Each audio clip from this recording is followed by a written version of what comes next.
What's up, guys? My name's Liam, and today we're going to be talking about the G-Wolves HSK Pro 4K.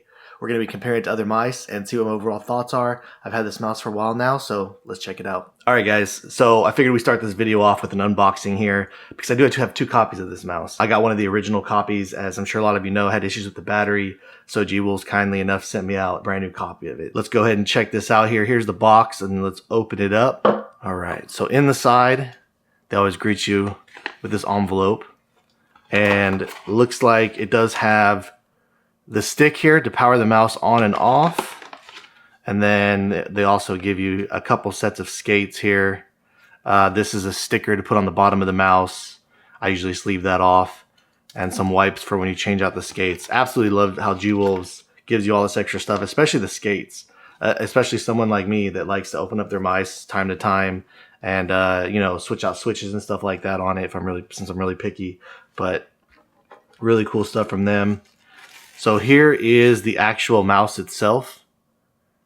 I really like this colorway. They also give you a brush, really cool, to clean out the holes on the mouse. They give you some converters here in case you need to put the USB micro to USB-C. And then here's a cord here with the dongle on it. An extra stick in case you lose the other one, which I always lose those things for whatever reason, even though I like to stay very organized and clean.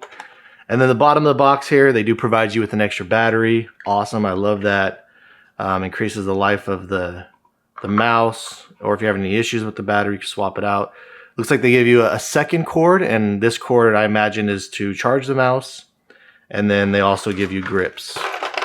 The grips that come with this mouse, as you can see, they give you 2 grips for the right side, 1 for the left, each one for left and right click, and then they give you a bunch of these little circles. So since this is notoriously a fingertip mouse, I'd imagine that's just in case there's a specific spot on the mouse that you do like to put your fingers into, obviously. So really cool.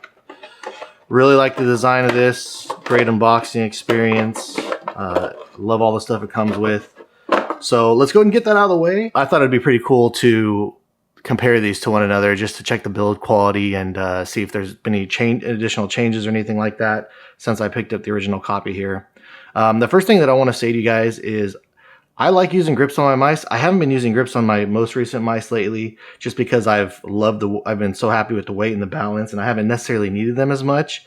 But I do like it on the left and right. I don't normally like it on the clicks because I feel like it interferes with how the click feels on the mouse. But this mouse, an absolute game changer at the grips. I'm telling you right now, when I first got this mouse, it's extremely tiny. As you could tell by looking at it, I kind of do feel like this mouse is a little too tiny, but we'll get into that later when we compare it to other shapes. However, if you're just purely, this is obviously a very niche mouse, and if you're purely just a fingertip grip player, and just to give you guys some insight, I actually used to be fingertip only. I've never been fingertip, well, I used to be fingertip only when I first started first-person shooter games, because I played StarCraft Brood War, I played it like crazy, and I was just solely fingertip. So back in the day, I probably would have really liked this mouse. When I transitioned over and started playing first-person shooter games, I use the fingertip grip a lot. I'm not saying that you can't be good at it. There's people out there that kill it. I ended up learning later on that relaxed claw grip just worked better for me with consistency. Let's take a look at the first copy here. One thing I want to point out is the side buttons are absolutely flawless on this. I think they're incredible. So I was actually blown away by the quality. There's hardly any pre-travel, and they're like really solid. They have like no play at all. One thing that I've seen people point out quite a bit is the side play here on the buttons. It does have some wobble here, left and right. I was really concerned about this when I was originally using the mouse because it is a fingertip grip and you don't want the buttons to be wobbly.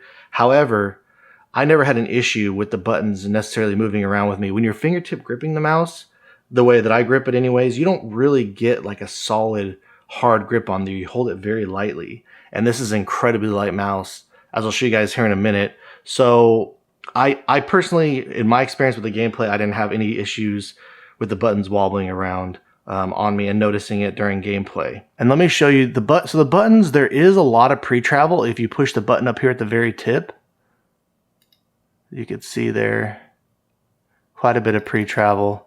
But when you're holding the mouse, or excuse me, when I'm holding the mouse, I tend to push the buttons more further towards the back like this. And when you do hold it like that, the pre-travel is hardly noticeable.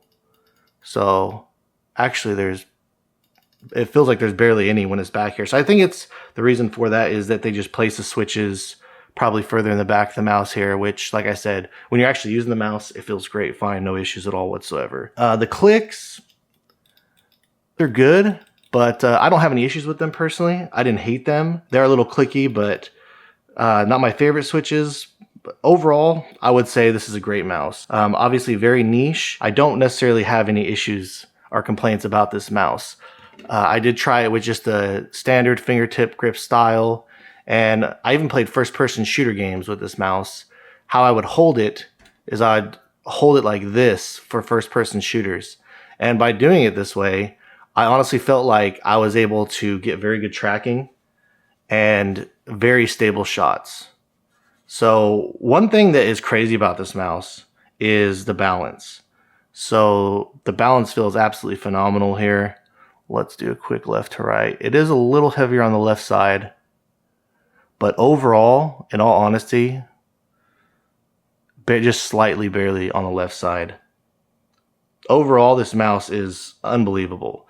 And I will tell you guys, if this is a type of mouse for you or something that you're interested in, I will tell you hands down, the tracking on this is nuts. And with the 4K, with the incredibly lightweight, I personally could not get an incredibly comfortable grip with it. So maybe if you have smaller hands, if you're used to smaller mice, if you used other similar mice, I love how this has the side buttons on it. And I actually love the placement of them. The HSK Plus, it had the buttons further in the front. And I kind of liked them there, but after having them back here, I definitely do feel like this design is better to have them in the rear. All right, so let's go ahead and compare it to the newer copy. Side buttons feel incredible on this. Hardly any play left to right. Let's see what the buttons are. Still some wobble on the left and right clicks. Still same pre-travel. Let me see here.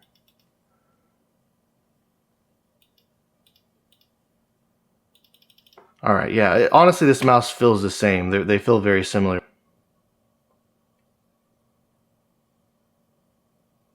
All right, looks like I'm getting 27 grams, which is insane. And let me tell you guys, coming from the HTX that we'll compare it to later on, this mouse is super light. It's unbelievable how great it feels. Can you notice a difference between these two? Absolutely. This thing is insane. I'm telling you right now, once I figured out my grip on this mouse and I was doing tracking, again, I'm not going to recommend this as a first choice for first-person shooters unless you absolutely know for sure that your fingertip is going to work for you, stuff like that. But you definitely notice in the tracking, it just literally makes those little micro adjustments easier. So absolutely insane. And let's test it out with the grips on it, see how much of a difference that makes. All right, so a couple grams. Looks like it takes up to 30 grams. But overall, compared to the 42 on the HTX, it's absolutely insane and a huge noticeable difference. And the balancing is great on it. So when you're swiping, tracking, moving it around, it's unbelievable. I know I don't want to sit here and talk about weight too much, sound like I'm a weight snob, but I honestly don't know if you can beat this or get any better than this. It's just insane. What I really wanted to do that I haven't seen many people doing, it might probably out there somewhere, but I haven't seen anybody comparing it to the HSK Plus right here.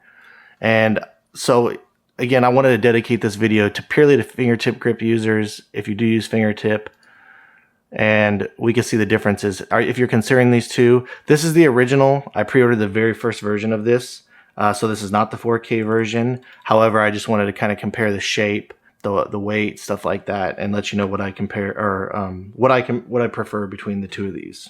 I actually did main this for a while on StarCraft. When it comes to the shape of these two, if I had to pick, I absolutely love the shape of this one. I think that this shape is a huge improvement over this one, and I'll explain to you why. Naturally, I thought I was going to enjoy this one more because it's a little bit bigger, but just personal preference. Two of the things that I really dislike about the shape is I hate how it's wider in the front and then goes more narrow in the back here. I don't know why, just something always felt off about gripping this mouse to me. And you may think that like if you fingertip mice like this is kind of how this design is set up, where it's thicker in the front and it goes narrow towards the middle. So I think that they kind of were just thinking that when they copied the same design, they were just looking to probably just kind of cut a mouse in half and just use the front half of it. If you're okay with that and you're cool with it, that's great. But personally, I prefer it to be more narrow in the middle. If anything, flat. I would prefer it just to come down straight flat, or what I actually do prefer is for it to flare out and get wider towards the back to give you some pinky relief. Even though this is a great mouse, it feels great. Overall, the shape just felt like it was kind of off and it was kind of missing to me. The side buttons didn't really bother me that much at first because I just kind of gripped it. This is how I thought that they intended for you to grip it. So like that. But if you try and slide your hands in the back and play like this, which in all honesty, I feel like this mouse is more comfortable in my personal opinion, holding it like this as opposed to this, then it doesn't really make sense to have the side buttons in there. And again, I saw that when they changed the design on this, I was curious to try it out. I do prefer this design where they're further in the back more. So kudos for that. And then the only real thing about this mouse that bothered me with the shape is the hump. I don't know why, because when you're trying to grip it like this, like if you try and do the flat grip like I was showing you guys with this, to where you can get your contact with your palm so that you can make those micro adjustments and move around like that. It just felt like it was too high for the mouse. I feel like the overall mouse, the design of it, the hump was just a little too high for me and narrow in the back. So it was just kind of an awkward shape, hard to get used to. Again, I'm not knocking, I'm just telling you guys my personal preference. Some of you may prefer this or like it, but overall I do prefer the shape of this. The weight difference noticeable on it? Absolutely. If you compare these two side by side, it's not a massive difference, but when you have a shape this small, I feel like the weight makes a bigger difference than as opposed to if you had a shape this big. If you have a shape like this where it has a couple extra grams, it's usually spread out evenly throughout the mouse. It's not as obvious, but the smaller of a shape you get, the more weight that you add on, it's literally like just holding a rock or a brick. You notice it way dramatically more. So between these two, that was a quick comparison. Do I prefer this one? Absolutely. Are you thinking about getting another mouse for fingertip? Do you purely do fingertip? And are you wondering if this is going to be the best option for you? The only reason I'm bringing out the HTX, I don't really think this is comparable to the HTX. The only reason I'm doing it is because the shapes are very different. Like I told you, it's wider up here in the front and it goes more narrow in the middle. But this is a very flat feeling mouse, whereas obviously this one is too. So if I were to use these two for finger grip, I would say just purely fingertip, this one does feel better, but obviously I do prefer the HTX more. And the only reason is because, as I've told you guys before, if I do fingertip, I like to transition in the relaxed claw grip. And you don't really get, I mean, I guess you can relax claw grip with this, but it feels, it's not that comfortable. You can do it, it works, but for me personally, it's just not as comfortable. So let's get that out of the way. So the two types of mice out there that are full size, and I know this isn't a comparison to other fingertip mice. I've tried all the other fingertip mice on the market. I do prefer this one. Personally, I'm spoiled. I've been used to side buttons my whole life.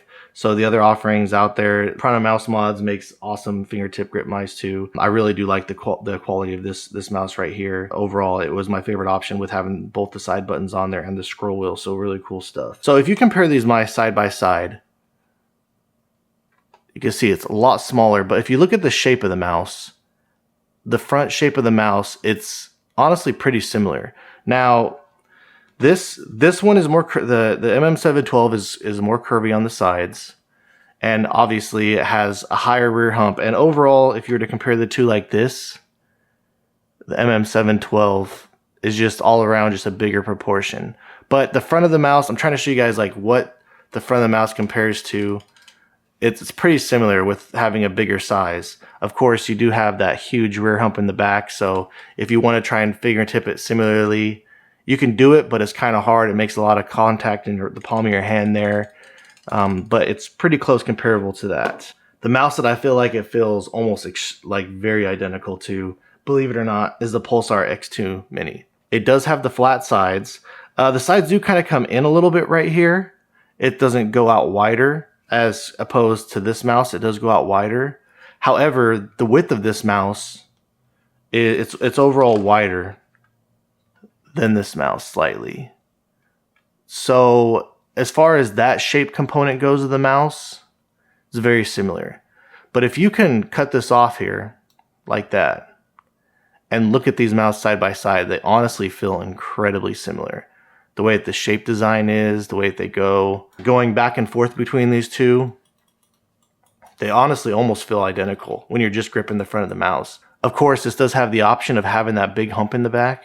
And the Pulsar mice do have the hump is pretty aggressive right around in this area right here. But I mean, if you're a fan of the hump and do like the hump, I honestly think you can fingertip this mouse. And if you need to come down to a relaxed claw, I think this shape feels great. It gives you nice stability. Of course, the one major drawback with this mouse is the weight. Not that the weight's bad or anything, but compared to this mouse, it's a lot heavier. So, but overall, if you wanted to know what this mouse felt like, it literally feels very similar to just cutting off the front of a Pulsar X2 Mini. This is actually my favorite thing about G-Wolves. I love that G-Wolves is doing stuff like this. Why do I love it so much? Because nobody's doing this. No company's coming out with 4K fingertip mice. I think it's, when this mouse was announced, I was super excited about it. So if you were to fingertip this mouse like this, which is doable, but you're looking for a lighter version without that big protruding rear hump in the back, this is going to be a banger for you. So what are my overall thoughts of the HSK Pro 4K? I absolutely love this mouse. Again, when I used it in game, the gameplay, I had no issues with the connectivity, the 4K. If you're curious about differences between 4K, whether it's worth it or not to you, I uploaded a video on that yesterday with the HTS Plus. I compared the 4K version and non-4K version, so go check that video out if you haven't already seen it. And aside from that, I think you can't go wrong with this mouse. If you are looking for a niche, small mouse, the smallest mouse in the market, you're a hardcore fingertip grip user. And yeah, that's my final thoughts. So if there's anything else you guys want to see, let me know down in the comments below. And until next time, I'll see you guys later.